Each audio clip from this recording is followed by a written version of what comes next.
नमस्कार दोस्तों, मैं रविंद्र कुमार और मेरे YouTube चैनल पर आप सभी का हार्दिक स्वागत। दोस्तों, प्रतिदिन की महत्वपूर्ण क्लासों के हिसाब से जो अपनी आज की सीरीज़ रहने वाली है वो रहेगी सीरीज़ नंबर 18।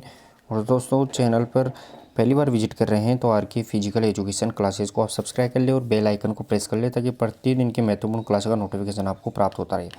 दोस्तों, आज की प्रश्न उत्तरी में अपन ने थोड़ा सा चेंजिंग किया है। उसमें देखा गया है कि जो अपन यहाँ पे सेकंड पेपर से संबंधित प्रश्न लाते हैं एमसीक्यूज, वो 45 एमसीक्यूज यहाँ पे आज की क्लास में रहेंगे। लेकिन इसके बाद में फर्स्ट पेपर से संबंधित यानी फर्स्ट पेपर जीके से संबंधित भी इसमें कुछ फैक्ट लिए गए हैं। तो आज के प्रश्नोत्तर में जो लास्ट में 45 एमसीक्यूज के बाद में अपन यहाँ पे 10 फैक्ट यहाँ पे जीके के देखेंगे। तो इस प्रकार आज की प्रश्नोत्तरी आपके लिए बूस्टर डोज के रूप में भी काम करेगी। तो चलिए दोस्तों, क्लास को शुरू करने से पहले क्लास को आप शेयर, लाइक और चैनल को सब्सक्राइब जरूर कर ले और बेल आइकन को प्रेस कर ले ताकि प्रतिदिन की महत्वपूर्ण क्लासों का नोटिफिकेशन आपको मिलता रहे। ज़्यादा टाइम खराब नहीं करेंगे दोस्तों, और प्रत्येक प्रश्न का आप आंसर कमेंट बॉक्स में टाइप करते रहे और लास्ट में स्कोर भी आप शेयर करें कि कितना स्कोर आप अचीव कर पाते हैं। साथ में क्लास अच्छी लगती है तो क्लास को ज़्यादा से ज़्यादा शेयर और लाइक भी आप करते रहे।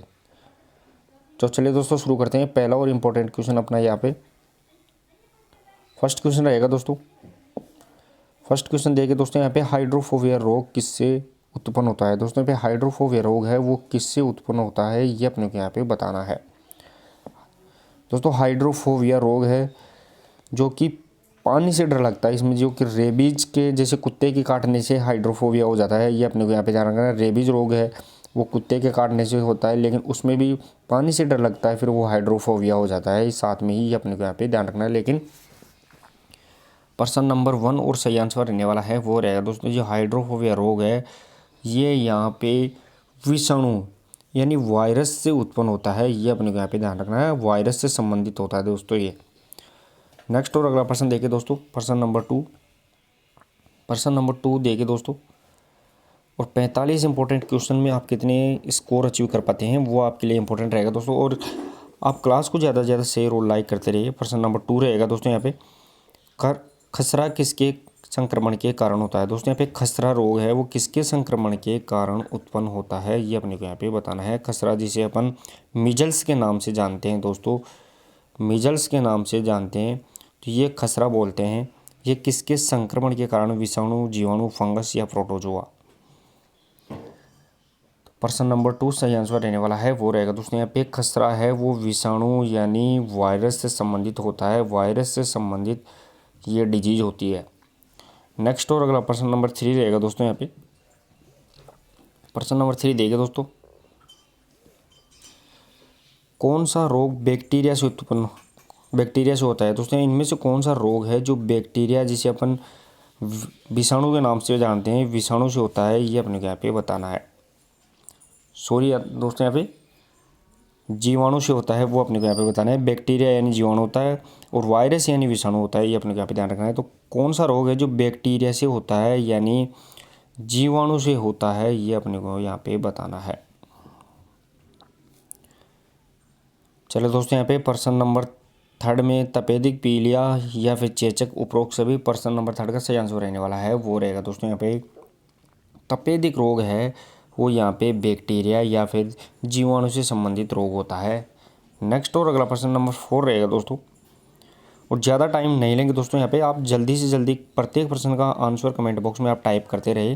प्रश्न भी अपन ने आज की प्रश्नोत्तरी में 45 क्वेश्चन प्लस यहाँ पे जीके से संबंधित बूस्टर डोज भी आज भी शामिल किए, तो ज़्यादा टाइम अपन यहाँ पे नहीं लेंगे। क्लास को आप ज़्यादा से ज़्यादा शेयर और लाइक जरूर करते रहे। प्रश्न नंबर 4 रहेगा, यहाँ पे BCG का टीका किसके लिए लगाया जाता है। दोस्तों, यहाँ पे जो BCG है इसका टीका है वो किसके लिए लगाया जाता है अपने को यहाँ पे बताना है। इंपॉर्टेंट रहेगा दोस्तों, BCG ज़्यादातर एग्जाम में पूछा जाता है। BCG का टीका, BCG की फुल फॉर्म भी आपको आनी चाहिए दोस्तों। यहाँ पे BCG की फुल फॉर्म भी ज़्यादातर पूछी जाती है, जिसे बेसिलस कोलमेट ग्रीन के नाम से जानते हैं, यानी बेसिलस कोलमेट ग्रीन ये इसकी फुल फॉर्म BCG की होती है। लेकिन ये टीका हुआ ये किस में लगाया जाता है। प्रश्न नंबर 4 यानी चेचक, कुकरखांसी या फिर तपेदिक। प्रश्न नंबर 4 का सही आंसर रहेगा दोस्तों वो रहने वाला है यहाँ पे तपेदिक जिसे अपन TB के नाम से भी जानते हैं दोस्तों। क्षय रोग होता है, तो ये तपेदिक में BCG का टीका इस्तेमाल किया जाता है। नेक्स्ट और अगला प्रश्न नंबर 5 देखिए दोस्तों। प्रश्न नंबर 5, क्लास को ज़्यादा से ज़्यादा शेयर और लाइक करते रहे दोस्तों। क्लास को शेयर और लाइक करने में आप कमी ना रखें। प्रश्न नंबर 5 रहेगा यहाँ पे संक्रामक रोग का प्रसार कैसे होता है दोस्तों। यहाँ पे जो संक्रामक रोग है इनका प्रसार या फैलाव कैसे होता है ये अपने को यहाँ पे बताना है दोस्तों। संक्रामक रोग का प्रसार कैसे होता है? जल व भोजन के द्वारा फैलता है, हवा द्वारा, कीड़ों द्वारा या फिर उपरोक्त सभी। प्रश्न नंबर 5 सही आंसर रहने वाला है वो रहेगा दोस्तों यहाँ पे उपरोक्त सभी। जो दे रखे हैं उपरोक्त सभी यानी भोजन और जल के द्वारा भी फैल सकता है, हवा यानी वायु के द्वारा भी फैलता है, कीड़े जो छोटे मोटे कीट या जीवाणु होते हैं उनके द्वारा भी फैलता है। तो उपरोक्त सभी के द्वारा यहाँ पे संक्रामक रोग फैलता है, ये अपने को यहाँ पे ध्यान रखना है। नेक्स्ट और अगला प्रश्न नंबर 6 देखिए दोस्तों। प्रश्न नंबर 6 और आज की प्रश्नोत्तरी आपके लिए इंपॉर्टेंट रहेगी दोस्तों। यहाँ पे ज़्यादातर प्रश्न यहाँ पे एग्जाम में पूछे जाने वाले प्रश्न सेलेक्ट किए गए हैं आज की प्रश्नोत्तरी के अकॉर्डिंग। प्रश्न नंबर 6 रहेगा यहाँ पे कलर ब्लाइंडनेस व्यक्ति किन रंगों में भेद नहीं कर पाता है दोस्तों। यहाँ पे कलर ब्लाइंडनेस यानी रंग विभेद के कारण व्यक्ति में कौन से रंग वो डिफरेंस नहीं कर पाता है, किन रंगों में वो डिफरेंस नहीं कर पाएगा दोस्तों। यहाँ पे कलर ब्लाइंडनेस ये कि आनुवांशिक रोग है, ये अपने को यहाँ पे ध्यान रखना। आनुवांशिक रोग है जो कि व्यक्ति की 50 से ज़्यादा यानी 50 से ज़्यादा एज होने पर लगभग ख़त्म भी हो जाता है ऑटोमेटिकली। तो कलर ब्लाइंडनेस में कौन से रंगों में व्यक्ति भेद नहीं कर पाता है? तो प्रश्न नंबर 6 का सही आंसर रहने वाला है वो रहेगा दोस्तों यहाँ पे लाल और हरा। यहाँ पे ध्यान रखना है दोस्तों। यहाँ पे रेड और जो ग्रीन रंग होते हैं उनमें यहाँ पे कलर ब्लाइंडनेस में भेद नहीं कर पाता है। नेक्स्ट और अगला प्रश्न नंबर 7 देखिए दोस्तों। प्रश्न नंबर 7 रहेगा अगला इंपॉर्टेंट क्वेश्चन यहाँ पे। हीमोफीलिया रोग में व्यक्ति में क्या प्रभावित होता है दोस्तों। हीमोफीलिया रोग हो जाता है तो व्यक्ति में क्या प्रभावित होता है ये अपने को यहाँ पे बताना है। यानी किसी व्यक्ति के हीमोफीलिया हो जाता है तो उससे क्या प्रभावित होगा दोस्तों। यहाँ पे हीमोफीलिया भी आनुवांशिक रोग है, ये भी जेनेटिक रोग है, अपने को यहाँ पे ध्यान रखना है। तो हीमोफीलिया रोग से व्यक्ति अगर ग्रसित है तो उसमें क्या प्रभावित होगा? श्वेत रक्त कोशिकाओं की कमी होगी, लाल रक्त कोशिकाओं की कमी होगी, रक्त का थक्का नहीं जमेगा या फिर उपरोक्त सभी। प्रश्न नंबर 7 सही आंसर रहेगा दोस्तों वो रहने वाला है यहाँ पे रक्त का थक्का नहीं जमता यानी ब्लड की क्लोटिंग नहीं होती है। अगर चोट लग जाती है रक्त बहता रहता है, ये अपने को यहाँ पे ध्यान रखना है। तो प्रश्न नंबर 7 हीमोफीलिया आनुवांशिक रोग अगर किसी में हो जाता है दोस्तों। इसी के साथ में मैं आपको बताऊँ हीमोफीलिया में क्या होता है, इसका वाहक स्त्री होती है यानी इसको फैलाती स्त्री है, लेकिन होता इससे पीड़ित कौन होता है तो वो पुरुष इससे पीड़ित होता है, ये स्त्री के नहीं होता है, लेकिन वाहक इसमें स्त्री रहेगी फैलाने के लिए, ये जिम्मेदार अपने को ध्यान रखना है। नेक्स्ट और अगला प्रश्न नंबर 8, क्लास को शेयर और लाइक करने में आप कमी ना रखें दोस्तों। यहाँ पे प्रश्न आपके लिए MCQ जो क्लासेस सुबह मॉर्निंग 9 बजे क्लास भी रहने वाली है वो भी आप लेते रहें। कल सुबह 9 AM पर जो अपनी इंपॉर्टेंट क्लास रहेगी दोस्तों वो यहाँ पे 9 AM पर न्यूटन के गति के नियम, ध्यान रखना है दोस्तों। यहाँ पे न्यूटन के गति के नियम से संबंधित क्लास रहेगी। और क्लास अगर आपको कम विजिबल होती है यानी दिखाई देने में कमी रहती है तो आप वीडियो की क्वालिटी सुबह बढ़ाकर आप आसानी से क्लियर क्लास देख सकते हैं। तो थोड़ा एडजस्ट करने के लिए आप वीडियो की क्वालिटी बढ़ा लीजिए दोस्तों सुबह की क्लास में मॉर्निंग में। प्रश्न नंबर यहाँ पे 8 रहेगा हैंसन रोग के नाम से कौन से रोग को जाना जाता है दोस्तों। यहाँ पे हैंसन रोग है, इसके नाम से कौन से रोग को यहाँ पे जाना जाता है अपने को यहाँ पे बताना है। हैजा, कुष्ठ, टीबी या फिर रेबीज। प्रश्न नंबर 8 सही आंसर रहेगा दोस्तों यहाँ पे कुष्ठ रोग को अपन हैंसन रोग के नाम से जानते हैं, सही आंसर रहेगा दोस्तों यहाँ पे कुष्ठ रोग। नेक्स्ट और अगला प्रश्न नंबर 9 रहेगा दोस्तों। प्रश्न नंबर 9 देखिए। प्रश्न नंबर 9 निम्न में कौन सा रोग विषाणु के कारण होता है दोस्तों। इनमें से कौन सा रोग है जो विषाणु जिसे अपन वायरस के कारण होता है, ये अपने को यहाँ पे बताना है। कौन सा रोग हो जो विषाणु या वायरस उसके कारण फैलता है, ये अपने को यहाँ पे बताना है। टीबी, कुष्ठ रोग, चेचक या हैजा। प्रश्न नंबर 9 और सही आंसर रहने वाला है वो रहेगा दोस्तों यहाँ पे चेचक है, ये विषाणु या वायरस के कारण फैलता है, सही आंसर रहेगा दोस्तों यहाँ पे चेचक। नेक्स्ट और अगला प्रश्न नंबर 10। प्रश्न नंबर 10 देखिए दोस्तों। किस रोग को लोक जोग भी कहा जाता है, यानी इनमें से कौन सा रोग है जिसे अपन लोक जो, लोक यानी जबड़ा होता है दोस्तों, जबड़ा जो यानी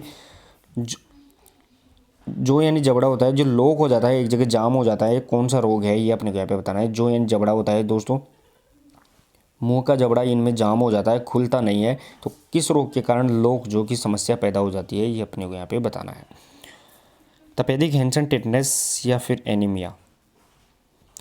तो प्रश्न नंबर 10 और सही आंसर रहेगा दोस्तों वो रहने वाला है यहाँ पे टिटनेस रोग है। ये टिटनेस रोग के कारण जबड़ा लॉक हो जाता है या फिर शरीर में धनुष के समय आकार की तरह यहाँ से इसमें ऐंठन पैदा हो जाती है। ये अपने को यहाँ पे ध्यान रखना है, ऐंठन इसमें पैदा हो जाती है। नेक्स्ट और अगला प्रश्न देखिए दोस्तों, यहाँ पे प्रश्न नंबर 11 रहेगा। प्रश्न नंबर 11, जीरोप्थेलेमिया रोग किसकी कमी से होता है। दोस्तों यहाँ पे जीरोप्थेलेमिया रोग है, ये किसकी कमी के कारण होता है, ये अपने को यहाँ पे बताना है। विटामिन सी, ई, के या फिर ए।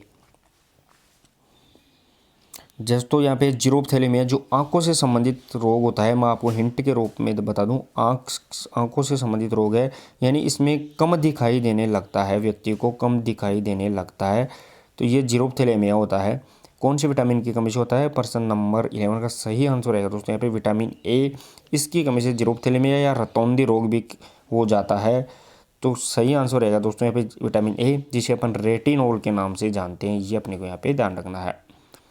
नेक्स्ट और अगला प्रश्न नंबर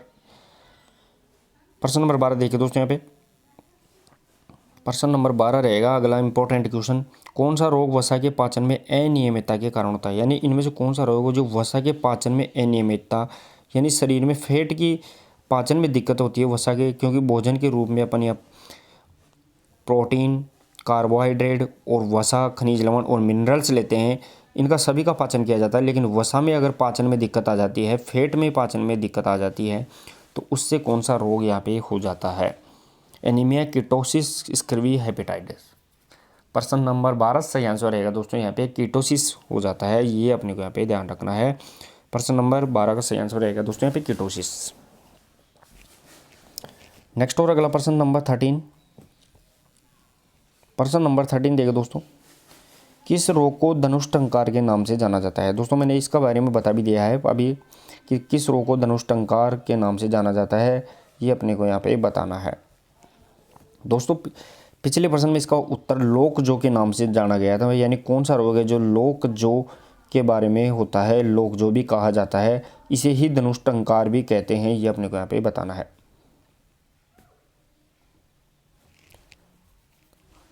तो चले दोस्तों प्रश्न नंबर 13 का सही आंसर रहेगा दोस्तों यहाँ पे वो रहने वाला है धनुष्टंकार के नाम से टिटनेस को जाना जाता है। अगर शरीर में टिटनेस हो जाती है तो धनुष की तरह व्यक्ति ऐंठन में हो जाता है, उसका शरीर जाम हो जाता है, जबड़ा जाम होता है, शरीर ऐंठ जाता है।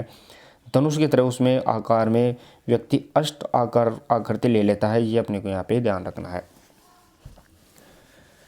नेक्स्ट और अगला प्रश्न देखिए दोस्तों, नेक्स्ट और अगला प्रश्न रहने वाला है वो रहेगा यहाँ पे प्रश्न नंबर 14।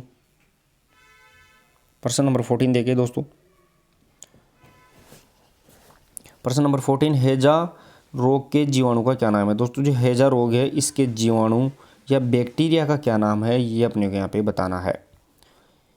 इंपॉर्टेंट रहेगा दोस्तों, आपको रोग से संबंधित रोगों से संबंधित ध्यान रखना है दोस्तों। यहाँ पे रोगों से संबंधित जितने भी किससे होते हैं, वायरस से होते हैं, बैक्टीरिया से होते हैं या फिर आनुवांशिक होते हैं, इन सभी को रोग का और साथ में ही रोग कारक भी अपने को यहाँ पे इससे संबंधित ध्यान रखने कि कौन सा रोग कारक होता है, किस रोग का, ये अपने को यहाँ पे बताना होता है।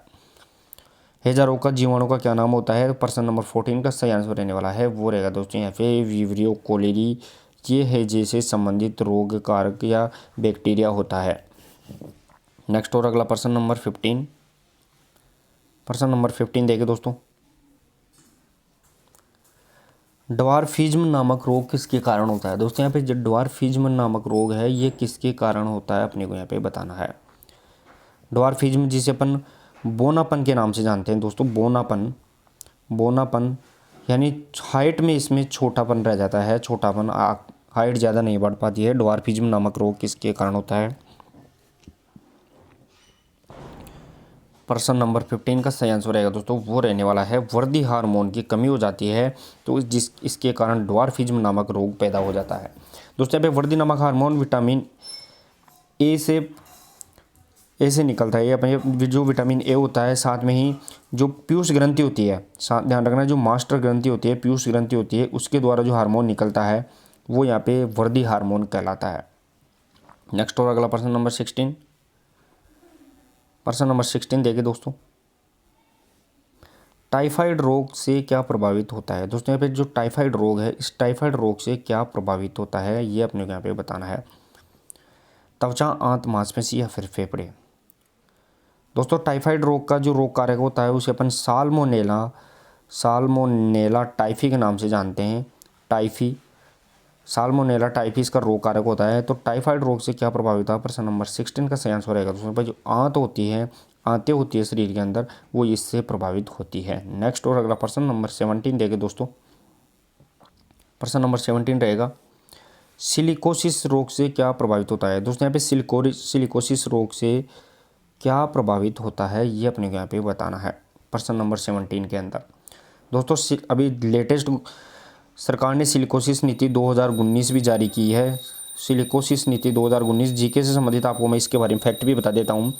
सिलिकोसिस नीति 2019 में जारी की गई है। सिलिकोसिस नीति में क्या होता है दोस्तों, जो खान होती है, जो खदान होती है, खानें होती है, जैसे कोयले की खान, हीरा जवाहरात की खानें होती है, या फिर जितनी भी खानें होती हैं, माइंस होते हैं, इन खानों में काम करने वाले जो व्यक्ति होते हैं उनके श्वसन से संबंधित रोग होता है। ये श्वसन से संबंधित रोग होता है उनमें।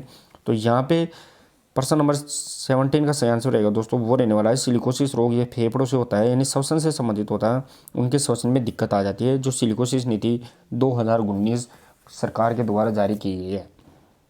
नेक्स्ट और अगला प्रश्न नंबर 18 देखे दोस्तों। प्रश्न नंबर 18 रहने वाला है अगला इंपॉर्टेंट क्वेश्चन यहाँ पे, माइकोबैक्टीरियम लेप्री के कारण कौन सा रोग होता है। दोस्तों यहाँ पे एक जीवाणु दे रखा है माइकोबैक्टीरियम लेप्री, इसके कारण कौन सा रोग होता है ये अपने को यहाँ पे बताना है। क्षय रोग, कुष्ठ रोग, खसरा या फिर उपरोक्त सभी। प्रश्न नंबर 18 देखे दोस्तों यहाँ पे, और सही आंसर रहने वाला है वो रहेगा यहाँ पे कुष्ठ रोग होता है। इस कुष्ठ रोग का जो जीवाणु है उसे अपन यहाँ पे माइकोबैक्टीरियम लेप्री कहते हैं। ये इसका सही आंसर रहने वाला है। नेक्स्ट और अगला प्रश्न देखें दोस्तों, प्रश्न नंबर 19। क्लास को शेयर और लाइक करते रहे दोस्तों, यहाँ पे इस क्लास को शेयर और लाइक करने में आप कमी ना रखें। प्रश्न नंबर 19 है दोस्तों, कौन सी बीमारी को हाइपोकाइनेटिक के नाम से जाना जाता है। दोस्तों यहाँ पे कौन सी बीमारी है जिसको अपन हाइपोकाइनेटिक के रूप में जानते हैं या हाइपोकाइनेटिक के नाम से जानते हैं। Malaria, AIDS, rabies, rheumatic arthritis.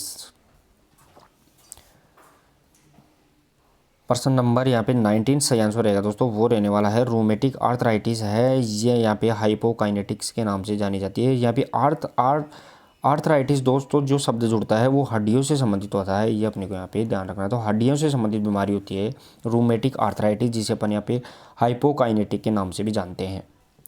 Next और अगला प्रश्न नंबर 20। प्रश्न नंबर 20 देखे दोस्तों, वेरिसोला जोस्टर वायरस से कौन सा रोग होता है। दोस्तों यहाँ पे वेरिसोला जोस्टर वायरस है, इससे कौन सा रोग होता है ये अपने को यहाँ पे बताना है। वायरस यानी विषाणु से संबंधित रोग है। दोस्तों सुबह 9 AM पर जो क्लास रहने वाली है थ्योरी से संबंधित, वो भी आप न्यूटन के गति के नियम, यानी न्यूटन के गति के नियम यहाँ पे रहने वाले हैं, वो आप क्लास इंपॉर्टेंट रहेगी। यहाँ से सीधा 1 या 2% पहुँचे जाते हैं। और कल अगर आपको क्लास को देखने में, दिखाई देने में वीडियो में क्वालिटी कमज़ोर आती है तो आप वीडियो की क्वालिटी सेटिंग में जाकर बढ़ाकर आप आसानी से क्लियर देख सकते हैं दोस्तों। तो वहाँ पे आप एडजस्ट करना सीखे दोस्तों थोड़ा सा।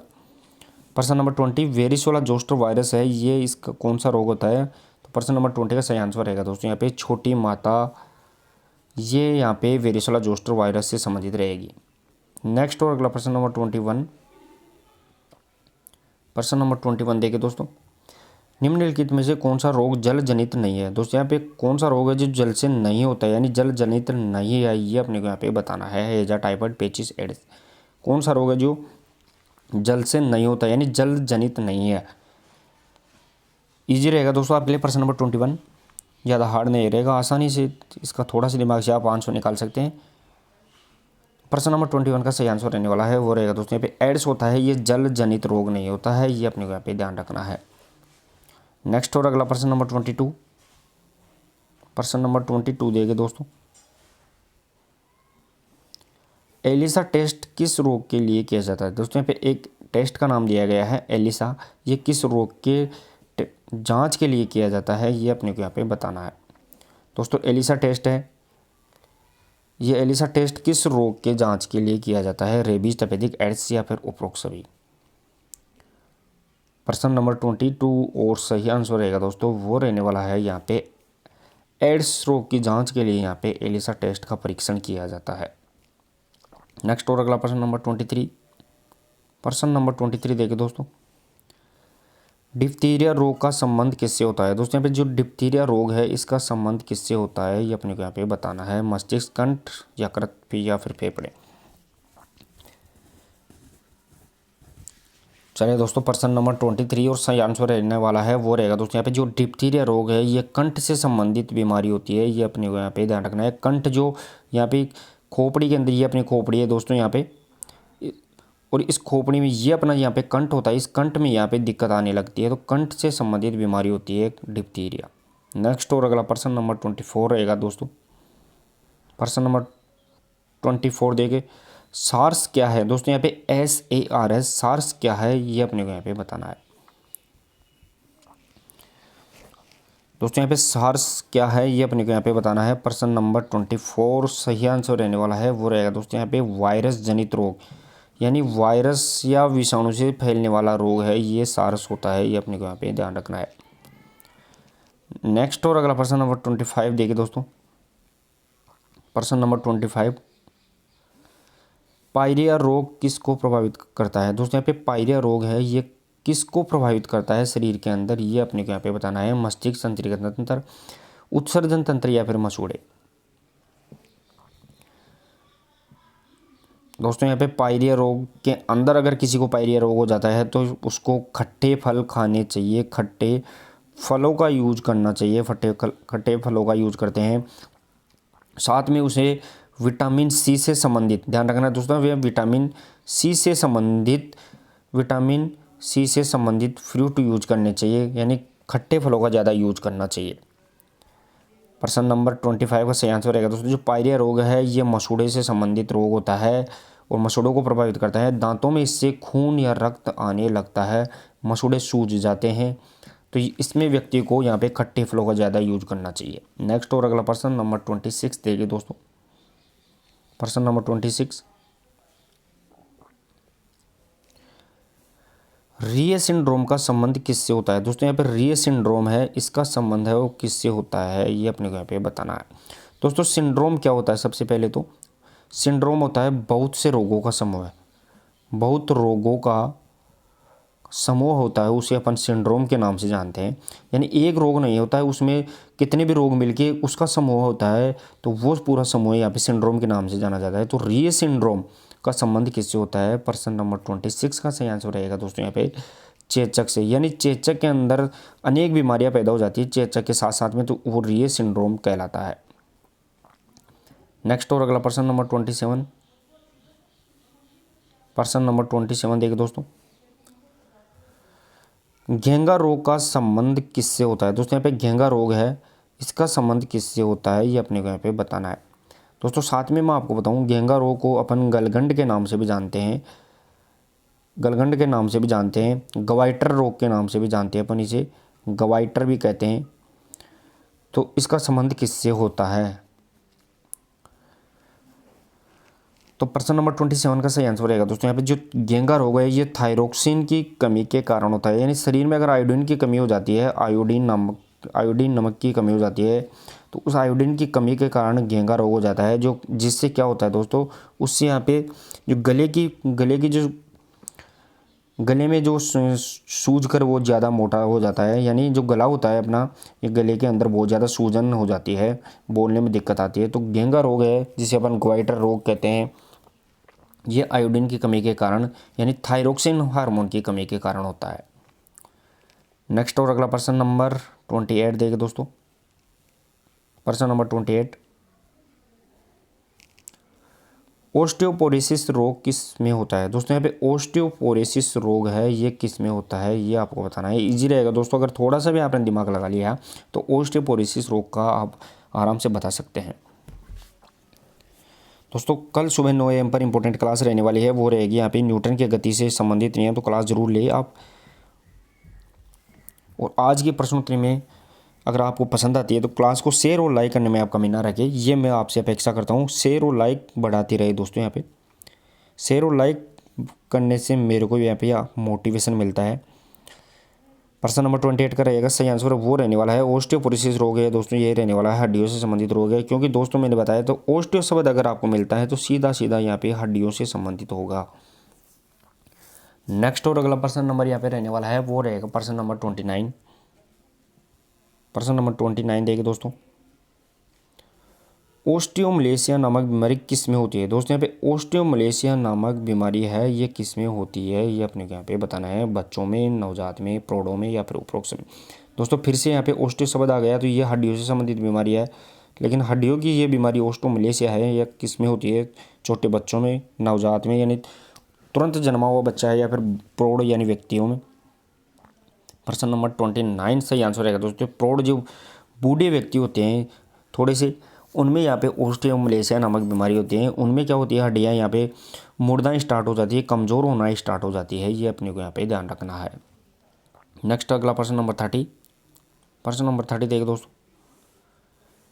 निम्न में कौन सा रोग प्रोटोजोआ जनित रोग नहीं है। दोस्तों यहाँ पे कौन सा रोग है जो प्रोटोजोआ से नहीं होता है, ये अपने को यहाँ पे बताना है। एड्स, मलेरिया, पायरिया, अमीबी पेचिस या फिर उपरोक्त सभी। यानी प्रोटोजोआ से संबंधित रोग नहीं है, ये अपने को यहाँ पे बताना है। प्रश्न नंबर 30 का सही आंसर रहेगा दोस्तों। जो एड्स रोग है ये यहाँ पे प्रोटोजोआ से संबंधित रोग नहीं रहेगा। साथ में मलेरिया, पायरिया, एमबीबी पेचिस, ये रोग दोनों के दोनों रोग यहाँ पे प्रोटोजोआ से संबंधित रहेंगे। नेक्स्ट और अगला प्रश्न नंबर 31। प्रश्न नंबर 31 देखिए दोस्तों, डेंगू रोग को फैलाने वाले मच्छर की प्रजाति कौन सी होती है। दोस्तों यहाँ पे जो डेंगू रोग होता है मच्छर के काटने से, लेकिन उस मच्छर की प्रजाति पूछी गई है कौन सी होती है। मादा एनाफिलीज, एडिस इजिप्टाई, क्यूलेक्स या फिर कीटोसिस। प्रश्न नंबर 31 का सही आंसर रहेगा दोस्तों। यहाँ पे जो डेंगू रोग के फैलने में जो मच्छर की प्रजाति काम आती है वो यहाँ पे एडिस इजिप्टाई रहेगी दोस्तों। एडिस इजिप्टाई डेंगू रहेगा। और मलेरिया रोग के अंदर यहाँ पे मादा एनाफिलीज। दोस्तों मलेरिया अगर हो जाता है तो वो कौन सा मच्छर होता है, मादा एनाफिलीज, ये अपने को यहाँ पे ध्यान रखना है। लेकिन अगर डेंगू रोग होता है तो उसमें एडिस इजिप्टाई नामक मच्छर काम आता है। नेक्स्ट और अगला प्रश्न नंबर 32। प्रश्न नंबर 32 देखिए दोस्तों, सिफिलिस का कारण क्या होता है। दोस्तों यहाँ पे सिफिलिस का कारण होता है, यानी कौन है जो सिफिलिस नामक बीमारी पैदा करता है। ट्रेपोनेमा सिफिलिस, ट्रेपोनेमा पेलिडियम या फिर मल्टीपोडियम ड्रमा या उपरोक्त सभी। प्रश्न नंबर 32 सही आंसर रहेगा दोस्तों। यहाँ पे ट्रेपोनेमा पेलिडियम ये यहाँ पे सिफिलिस नामक बीमारी पैदा करता है। नेक्स्ट और अगला प्रश्न नंबर 33 देखिए दोस्तों, क्लास को आप शेयर और लाइक भी करते रहे दोस्तों ज़्यादा से ज़्यादा। प्रश्न नंबर 33 यहाँ पे योग से रिलेटेड प्रश्न है दोस्तों। योग का अर्थ समाधि है, ये कथन किसका है। दोस्तों यहाँ पे योग का अर्थ क्या है, समाधि, ये कहने वाला कौन है, ये अपने को यहाँ पे बताना है। योग का अर्थ समाधि है, ये किसने बताया था, महर्षि पतंजलि, वेदव्यास, स्वामी रामचरण, स्वामी विवेकानंद। प्रश्न नंबर 33 सही आंसर रहेगा दोस्तों वो रहने वाला है वेदव्यास के द्वारा बताया गया कि योग का अर्थ समाधि होता है। नेक्स्ट और अगला प्रश्न नंबर 34। प्रश्न नंबर 34 देखिए दोस्तों, प्रश्न नंबर 34 रहेगा यहाँ पे, पतंजलि योग सूत्र के किस पाद में अष्टांग योग व क्रिया योग का वर्णन किया गया है। दोस्तों यहाँ पे पतंजलि के योग सूत्र है, योग सूत्र इसके किस पाद में या फिर कौन सा भाग है जिसमें अष्टांग योग और क्रिया योग दोनों का वर्णन किया गया है, ये अपने को यहाँ पे बताना है। इंपॉर्टेंट रहेगा दोस्तों यहाँ पे अष्टांग योग और जो क्रिया योग है इन दोनों का वर्णन किस पाद में किया गया है। दोस्तों यहाँ पे प्रश्न नंबर 34 का सही आंसर रहने वाला है वो रहेगा दोस्तों यहाँ पे साधन पाद के अंदर यहाँ पे अष्टांग योग और क्रिया योग का वर्णन किया गया। अष्टांग योग में अपन 8 प्रकार के अंग देखते हैं, यम, नियम, आसन, प्राणायाम, प्रत्याहार, धारणा, ध्यान, समाधि, ये अष्टांग योग के 8 चरण होते हैं। और क्रिया योग अलग है। इन दोनों योगों को जो पतंजलि की पुस्तक है योग सूत्र उसके किस अध्याय में, पाद यानी अध्याय, तो उसमें साधन पाद में इसका यहाँ पे उल्लेख किया गया है। नेक्स्ट और अगला प्रश्न नंबर 35। प्रश्न नंबर 35 देखिए दोस्तों, हठ योग प्रदीपिका को किसने संकलित किया? दोस्तों यहाँ पे हठ योग प्रदीपिका है, इसको संकलित करने का कार्य किसके द्वारा किया गया है या इसकी रचना किसने की है? दोस्तों संकलित या रचना किसके द्वारा की गई है? प्रश्न नंबर 35 का सही आंसर रहने वाला है वो रहेगा दोस्तों यहाँ पे हठ योग प्रदीपिका की जो संकलित किया गया है वो यहाँ पे स्वात्माराम के द्वारा किया गया है। ये अपने को यहाँ पे ध्यान रखना है। प्रश्न नंबर 35 का सही आंसर रहेगा दोस्तों यहाँ पे स्वात्माराम। नेक्स्ट और अगला प्रश्न नंबर 36 देखिए दोस्तों। प्रश्न नंबर 36, निम्नलिखित में कौन सी शुद्धि क्रिया नहीं है? दोस्तों यहाँ पे कौन सी शुद्धि क्रिया नहीं है ये अपने को यहाँ पे बताना है। नहीं है दोस्तों, शुद्धि क्रियाओं को अपन षटक्रम के नाम से जानते हैं। षटक्रम के नाम से जानते हैं। षटक्रम का मतलब 6 क्रियाएं उसमें शुद्धि क्रियाएं होती है। नेति, धोती, कपालभाति, त्राटक, ये यहाँ पे 6 क्रियाएं शुद्धि क्रियाएं होती है। तो इनमें से कौन सी क्रिया नहीं है? प्रश्न नंबर 36 का सही आंसर रहने वाला है वो रहेगा दोस्तों यहाँ पे कुंभक। ये प्राणायाम से संबंधित होता है। ये यहाँ पे शुद्धि क्रिया नहीं है। साथ में ही कपालभाति, नेति, धोती, त्राटक, बस्ती, नोली, ये यहाँ पे 6 क्रियाएं मिलकर शुद्धि क्रियाएं होती है। लेकिन कुंभक यहाँ पे प्राणायाम से संबंधित है। यानी पूरक, कुंभक और रेचक, ये 3 क्रियाएं होती है, ये प्राणायाम में संबंधित होती है। नेक्स्ट अगला प्रश्न नंबर 37। क्लास को ज़्यादा से ज़्यादा आप शेयर करते रहे दोस्तों। यहाँ पे प्रश्न नंबर 37 रहेगा यहाँ पे प्राणायाम श्वास को रोकना क्या कहलाता है? प्राणायाम में जो श्वास को अगर अपन रोक के रखते हैं एक जगह तो वो क्या कहलाता है? ये अपने को यहाँ पे बताना है। प्रश्न नंबर 37 का सही आंसर रहने वाला है वो रहेगा दोस्तों यहाँ पे कुंभक कहलाता है। ये अपने को यहाँ पे ध्यान रखना है। यानी अगर श्वास अपन अंदर लेते हैं तो उसको पूरक के नाम से जानते हैं, पूरक। अगर उसको रोकते हैं तो कुंभक, और उसको छोड़ते हैं तो रेचक के नाम से जानते हैं। लेकिन कुंभक का मतलब रोकना होता है। तो रोकना भी 2 प्रकार से होता है, एक अंदर ली गई श्वास को, एक बाहर छोड़ी गई श्वास को, तब रोक के रखते हैं। तो आंतरिक कुंभक और बाह्य कुंभक भी 2 प्रकार का रहेगा दोस्तों।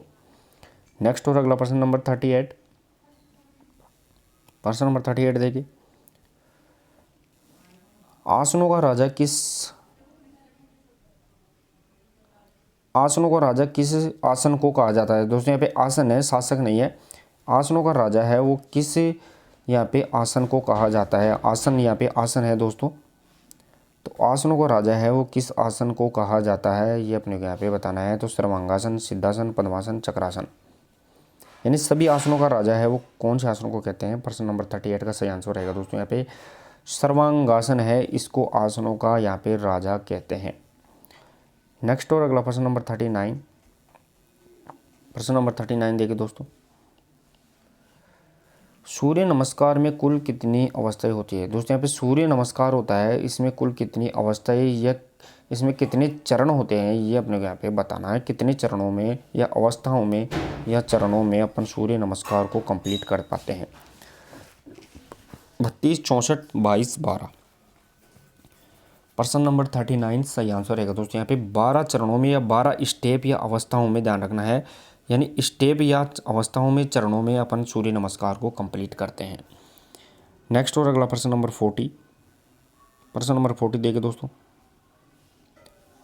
हलासन का पूरक आसन कौन सा होता है? दोस्तों यहाँ पे हलासन है, इसका पूरक या विपरीत आसन कौन सा होता है? ये अपने को यहाँ पे बताना है।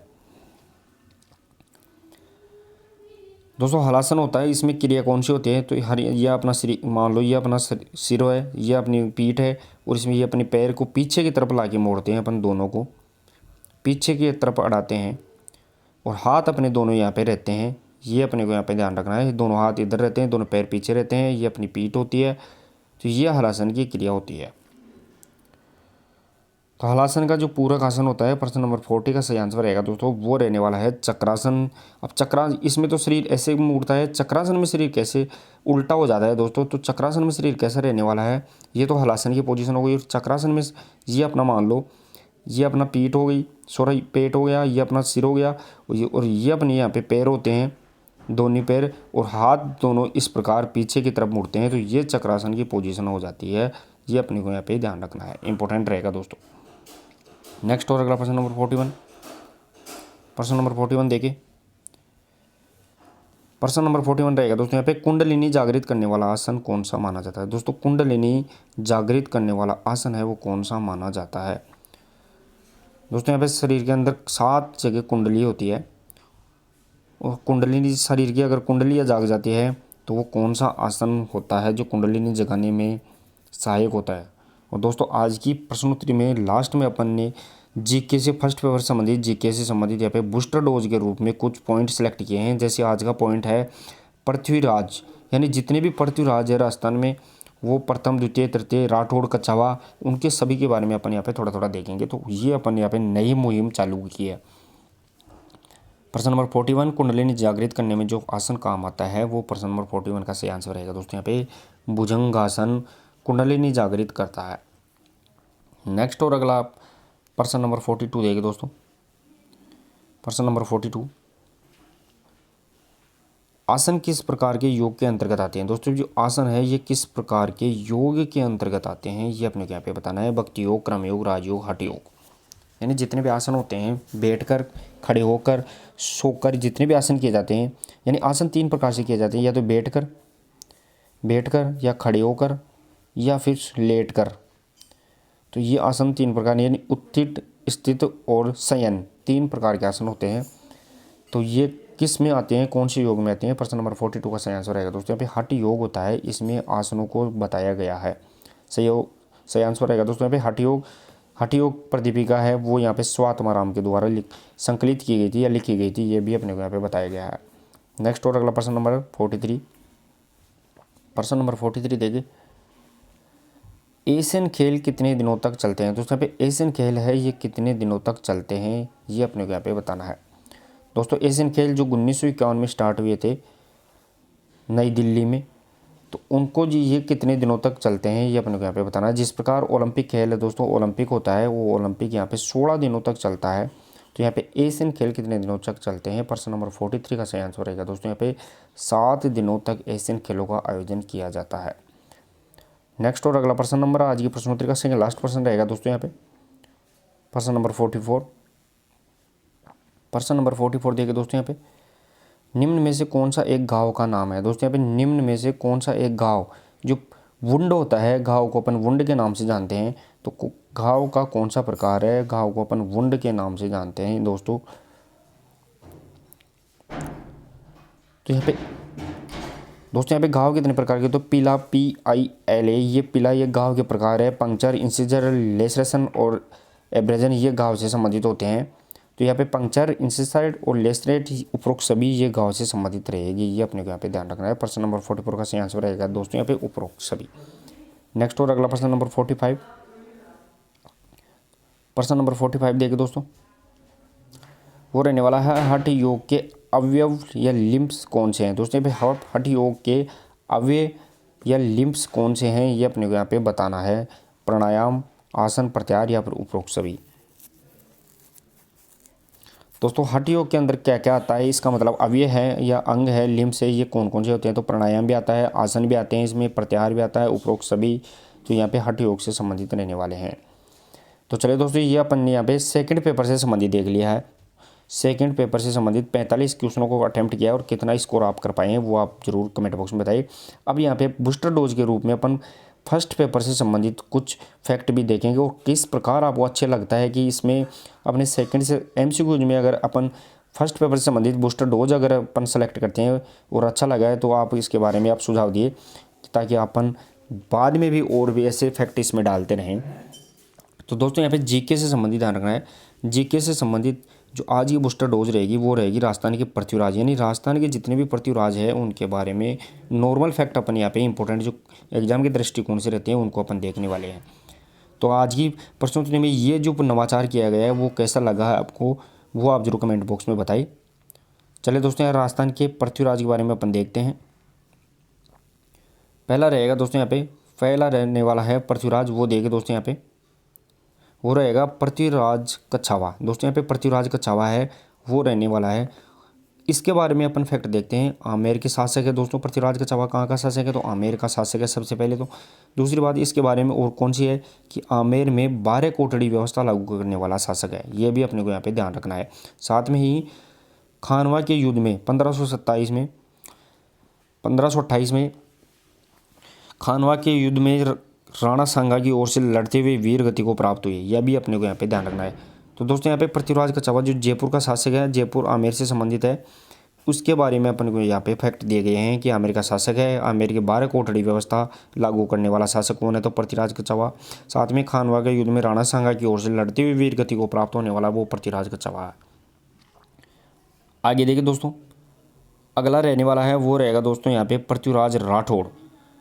दोस्तों यहाँ पे अगला फैक्ट कौन सा है, तो वो रहने वाला है पृथ्वीराज राठौड़। पृथ्वीराज राठौड़ के बारे में देखिए दोस्तों, यहाँ पे बीकानेर के राजकुमार है। सबसे पहले तो पृथ्वीराज राठौड़ है, ये कौन सा है, जो बीकानेर वाला है। साथ में ही श्रेष्ठ लेखक और कवि भी है, और इसका उपनाम डिंगल का हेरोस या पीथल के नाम से भी इसे अपन जानते हैं। डिंगल का हेरोस या पीथल पृथ्वीराज राठौड़ को जानते हैं। और इसकी रचनाएं कौन सी है, तो इसकी रचनाओं में वेली कृष्ण रुक्मिणी इसकी रचना है। रचनाओं के उपनाम, इसकी रचना कौन सी है, वेली कृष्ण रुक्मिणी है। इसके उपनाम देखे दोस्तों, यहाँ पे उपनाम भी अपने को यहाँ पे ध्यान रखना है।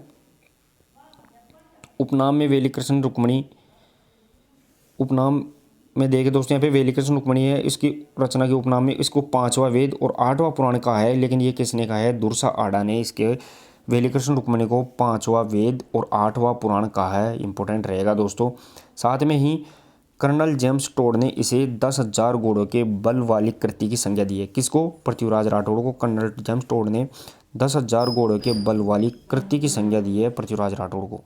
साथ में ही यहाँ पे ध्यान रखना है, जो अकबर ने पृथ्वीराज के साहित्य की प्रतिभा को देखते हुए गांगरोन का किला जागीर में दिया है। ये भी अपने को यहाँ पे ध्यान रखना है। जो अकबर है, इसने पृथ्वीराज राठौड़ को साहित्य की रचना के आधार पर इसकी प्रतिभा को देखकर गागरोन का जो किला है उसको जागीर के रूप में दिया है, जहाँ बैठकर पृथ्वीराज अपनी रचनाएं करता था। चलिए दोस्तों, नेक्स्ट और अगला पृथ्वीराज रहने वाला है वो रहेगा दोस्तों यहाँ पे पृथ्वीराज सिसोदिया। ये देखिए दोस्तों, यहाँ पे पृथ्वीराज सिसोदिया रहेगा नेक्स्ट। पृथ्वीराज सिसोदिया देखिए दोस्तों, यहाँ पे मेवाड़ के राजकुमार है पृथ्वीराज सिसोदिया। सिसोदिया वंश है वो मेवाड़ से संबंधित है। सबसे पहले तो अपने को यही ध्यान रखना है, मेवाड़ से संबंधित वंश है। तो मेवाड़ का राजकुमार है, महाराणा सांगा के ज्येष्ठ भ्राता है। महाराणा सांगा का ज्येष्ठ भ्राता है, बड़ा भाई है वो पृथ्वीराज सिसोदिया है। ये भी अपने को यहाँ पे ध्यान रखना। साथ में ही उड़ना राजकुमार के नाम से प्रसिद्ध है। पृथ्वीराज सिसोदिया को अपन उड़ना राजकुमार के नाम से जानते हैं। और अपनी पत्नी तारा, ध्यान रखना है, पृथ्वीराज सिसोदिया ने अपनी पत्नी तारा के नाम पर अजमेर में तारागढ़ दुर्ग का निर्माण करवाया था। ये आप यहाँ पे इंपॉर्टेंट रहेगा दोस्तों। तो दोस्तों अपन यहाँ पे पृथ्वीराज कछवाहा, पृथ्वीराज राठौड़ और पृथ्वीराज सिसोदिया तीनों देख लिया है। यानी पृथ्वीराज कछवाहा जयपुर वाला, पृथ्वीराज राठौड़ देख लिया है बीकानेर संबंधित, और पृथ्वीराज सिसोदिया मेवाड़ संबंधित अपन ने देख लिया है। नेक्स्ट और अगला पृथ्वीराज देखे दोस्तों, यहाँ पे वो रहने वाला है पृथ्वीराज चौहान प्रथम। दोस्तों यहाँ पे पृथ्वीराज चौहान प्रथम के बारे में अपने को यहाँ पे ध्यान रखना है। सबसे पहला पॉइंट कौन सा है कि परम भट्टारक महाराजाधिराज की उपाधि प्राप्त करने वाला शासक कौन है, तो वो पृथ्वीराज चौहान प्रथम रहेगा। अगला फैक्ट कौन सा है कि तुर्क सेना का विजेता है, तुर्क सेना को इसने हराया था। तुर्क सेना को हराने वाला पृथ्वीराज चौहान प्रथम है। और अजमेर की स्थापना करने वाले शासक अजय राज का पिता है। ये अपने को यहाँ पे ध्यान रखना है। जो पृथ्वीराज चौहान प्रथम है, ये अजमेर को बसाने वाला जो शासक है अजय राज, इसके पिताजी है। ये भी अपने को यहाँ पे ध्यान रखना है। साथ में ही इंपॉर्टेंट ये बात है कि परम भट्टारक महाराजाधिराज की उपाधि है वो पृथ्वीराज चौहान प्रथम के द्वारा धारण की गई थी। नेक्स्ट और अगला देखिए दोस्तों, यहाँ पे पृथ्वीराज वो रहने वाला है पृथ्वीराज चौहान द्वितीय। दोस्तों यहाँ पे पृथ्वीराज चौहान द्वितीय देखिए, इसकी एक फैक्ट बात निकल के आती है कि पृथ्वीराज चौहान द्वितीय है, इसने अपर गांगे की हत्या करके अजमेर का शासक बना था। ये यहाँ पे ध्यान रखना है। जो अपर गांगे है, इसकी हत्या करके पृथ्वीराज चौहान अजमेर का शासक बना था। नेक्स्ट और अगला पृथ्वीराज देखे दोस्तों, वो रहने वाला है पृथ्वीराज चौहान तृतीय। ध्यान रखना है दोस्तों, पृथ्वीराज चौहान तृतीय या थर्ड, वो इंपॉर्टेंट पृथ्वीराज, यहाँ से ज़्यादातर क्वेश्चन पूछे जाते हैं। और यह भी इसमें पहला फैक्ट आता है दोस्तों, वो रहने वाला है पृथ्वीराज चौहान तृतीय के बारे में। सोमेश्वर चौहान का पुत्र है, यानी पृथ्वीराज चौहान तृतीय है, ये सोमेश्वर चौहान का पुत्र रहेगा। साथ में ही 11 वर्ष की अल्प आयु में शासक बन गया था पृथ्वीराज चौहान तृतीय। और इसके उपनाम पृथ्वीराज चौहान तृतीय को अपन दल पुंगल के नाम से, राय पिथौरा और गार्जिसपति के नाम से भी जानते हैं। साथ में ही मोहम्मद गोरी के साथ त्राइन के युद्ध में लड़े, यानी मोहम्मद गोरी के साथ त्राइन का युद्ध हुआ था, उसमें पृथ्वीराज चौहान और मोहम्मद गोरी के बीच में हुआ था। अब उसमें कितने युद्ध हुए थे वो यहाँ पे अपने को यहाँ पे ध्यान रखना है, उनके बारे में देखना है। तो देखिए दोस्तों, यहाँ पे उपनाम अपन यहाँ पे देख लिए हैं। मोहम्मद गोरी और पृथ्वीराज चौहान की तृतीय के मध्य जो युद्ध हैं उनमें त्राइन का प्रथम युद्ध 1191 में हुआ था, उसमें पृथ्वीराज चौहान जीते थे। लेकिन दूसरा युद्ध हुआ था पृथ्वीराज 1192 में, उसमें मोहम्मद गोरी जीता था। ये भी अपने को यहाँ पे पता रखना है।